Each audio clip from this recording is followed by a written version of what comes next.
Hello everyone. Welcome back to the channel. Today we are going to learn one of the most important topics in Python. Part 1. What is a string? And understanding quotes. The concept. In Python, a string is one of the most basic and important data types you will ever use. Simply put, a string is just a sequence of characters bundled together inside quotation marks. These characters can be anything: uppercase letters, lowercase letters, numbers, punctuation marks, or even blank spaces. Python sees all of them as text data. When you want to create a string, Python gives you a lot of flexibility. You can wrap your text in either single quotes or double quotes. Physically, they do the exact same job in Python.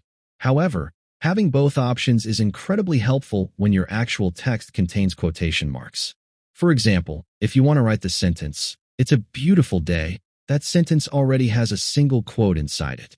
If you wrap the whole sentence in single quotes, Python gets confused and thinks the string ends early, causing a major error. To fix this, you simply wrap the entire sentence in double quotes. Similarly, if your text contains direct speech with double quotes, you can wrap the whole string in single quotes. Furthermore, Python offers triple quotes. You can use 3 single quotes or 3 double quotes together. These are special because they allow you to write text across multiple lines. When you press Enter to start a new line, Python remembers that structure, which is perfect for long paragraphs or program documentation. The code explanation. Let us look at how this works in actual code so you can see exactly how Python reads these different lines. Look at the first line of code. We create a variable named message1 and set it equal to hello world using single quotes.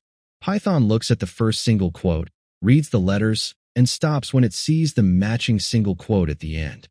Now look at the second line, message2. Here, we use double quotes on the outside. Because we used double quotes on the outside, the single quote in the word "it's" does not break our code.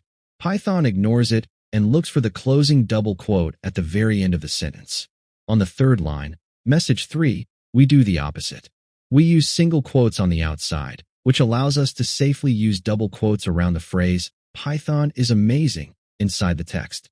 Finally, look at message4. We start with 3 double quotes. Notice how the text physically moves down to new lines. Python captures those invisible line breaks perfectly. We end the block with another set of 3 double quotes, closing the multi-line string smoothly.